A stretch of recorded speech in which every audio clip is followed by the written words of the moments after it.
السلام علیکم ورحمۃ اللہ وبرکاتہ۔ اللہم صلی علی سیدنا محمد وعلی آل سیدنا محمد وبارک وسلم بعدد کل شیء معلوم لک۔ عزیزان گرامی،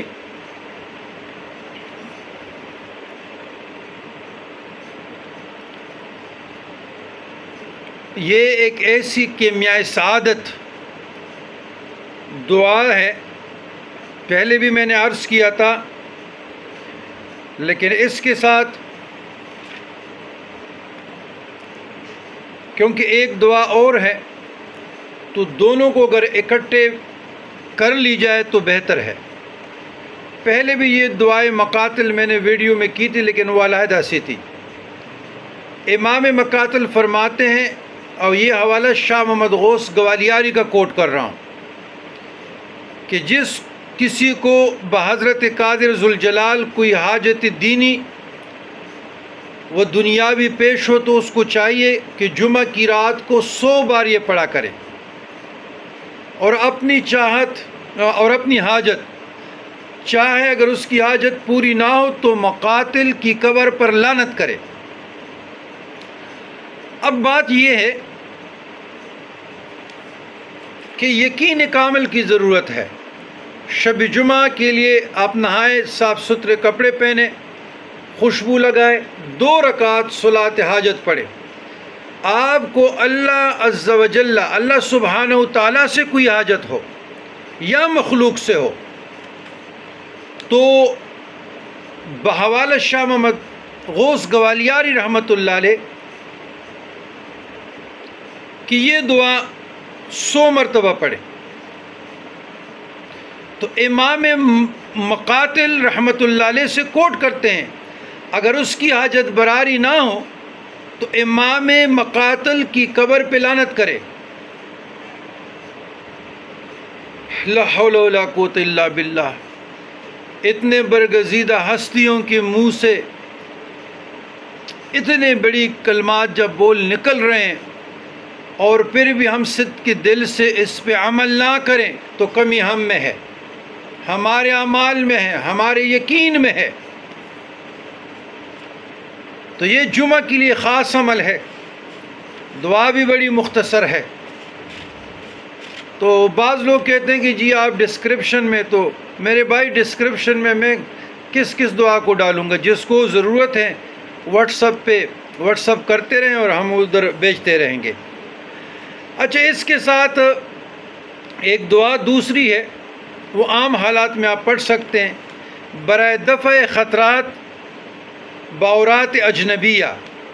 شاہ محمد غوث گوالیاری رحمۃ اللہ علیہ فرماتے ہیں، یہ سالکین پر اکثر یہ آ جاتا ہے، اگر کسی شخص کو خطرہ نفسانی ہے، اجنبی عورتوں کی طرف سے پیش آئے، یعنی اجنبی عورتوں کی طرف میلان خاطر ہو، تو اس کو چاہیے کہ اس طرف سے یا جس کی طرف میلان ہو اس کی پاؤں کی مٹی لے کر اور یہ اسم اعظم پڑھے، اس طرف ڈال دیں، اللہ تعالیٰ کے فضل و کرم سے وہ خطر دور ہوگا۔ اب اگر اس کی پاؤں کی مٹی نہیں ملتی ہو بالفرض، تو آپ اس سائڈ پر پھونک مار سکتے ہیں صدق کے دل سے۔ وہ دعا یہ ہے، بسم اللہ الرحمن الرحیم، یا شمعیس الذی یقلب الشمس من المغرب الى المشرق، بسم اللہ الرحمن الرحیم، یا شمعیس الذی یقلب الشمس من المغرب الى المشرق، بسم اللہ الرحمن الرحیم، یا شمعیس الذی یقلب الشمس من المغرب الى المشرق۔ سالکین جو ہیں نا، وہ عورت اجنبیہ کے معاملات میں مفتون یا پھنسنے کے چانسز اس لیے زیادہ ہوتے ہیں، یہ دم درود میں لگ جاتے ہیں، اور وہاں سے جو شرعی پردہ ہے نا وہ ہٹ جاتے ہیں۔ جب شرعی پردہ ہٹ، ان کی گفتگو شروع ہو جاتی ہے، خونوں پر بھی زیادہ، محفلوں مجلسوں میں بھی تعویذات میں لگ جاتے ہیں، یہیں سے سالک کی بربادی کا آغاز ہو گیا۔ جو اصل کام تھا ذکر اللہ، مجاہد ریاضت، اس سے شیطان نے بہکا کر تعویذات میں لگا لیا۔ او بابا ویسے بھی اب یہ جو ہم بتا رہے ہیں یہ تعویذ ہے نا جی، یہ وظیفہ ہے نا جی، یہی لوگوں کو بتایا کرو، وہ پڑھیں، آپ کو ملنے کا نوبت نہ آئے۔ اگر آ بھی جائیں تو آپ ایک حد تک معاملہ رکھیں، ایک حد تک گفتگو رکھیں، حد ادب تک۔ تو اپنے مجاہدات اور ریاضت کو شعار بناؤ، طریقہ بناؤ۔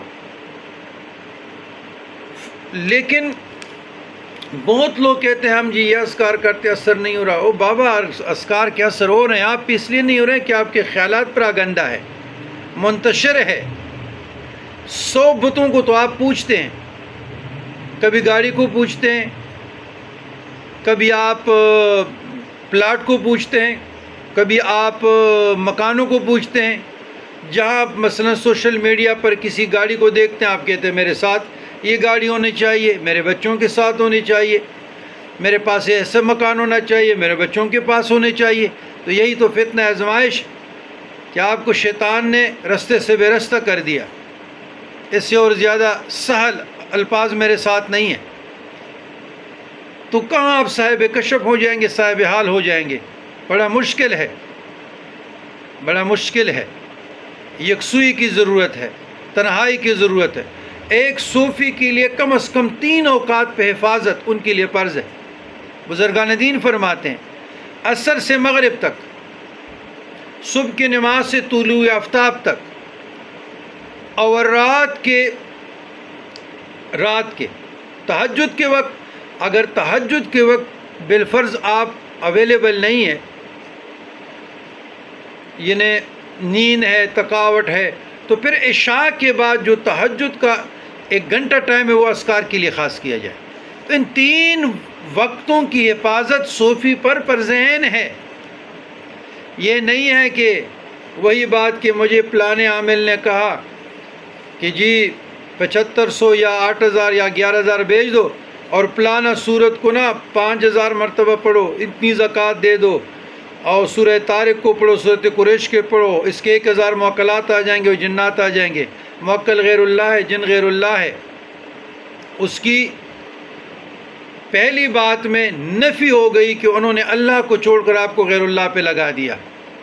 تو یہیں سے آپ کی شرک اور بدعت اور خرابی کی ابتدا ہو گئی۔ یاد رکھیے گا، شیخ طریقت کے علاوہ، شیخ معرفت کے علاوہ تربیت اور تعلیم حاصل کرنا اگر سوشل میڈیا سے اور ان فیس بک کے پیروں سے آسان ہوتا، آج سارے ولی اللہ ہوتے، کبھی بھی آپ سے 5000 اور 6000 فیس نہ لیتے۔ تو ادھر سے اس کی حقانیت کا اندازہ لگائیں نا جی کہ وہ کتنے سچے ہیں۔ تو قرآن مجید فرقان حمید کی 2 آیتوں پہ آپ تفکر کریں۔ بسم اللہ الرحمن الرحیم۔ قُلْ جَاءَ الْحَقُّ وَزَهَقَ الْبَاطِلُ إِنَّ الْبَاطِلَ كَانَ زَهُوقًا۔ اللہ وَلَا تَلْبِسُوا الْحَقَّ بِالْبَاطِلِ وَتَكْتُمُوا الْحَقَّ إِلَّا وَأَنْتُمْ تَعْلَمُونَ۔ یہ حق اور باطل کو کیسے گڑمڑ کر رہے ہیں؟ تو آپ قرآن مجید فرقان حمید کی ان 2 آیاتوں پہ تفکر کرے، تدبر کرے تو حقانیت کا پتہ چل جائے گا۔ والسلام علی من اتبع الہدی۔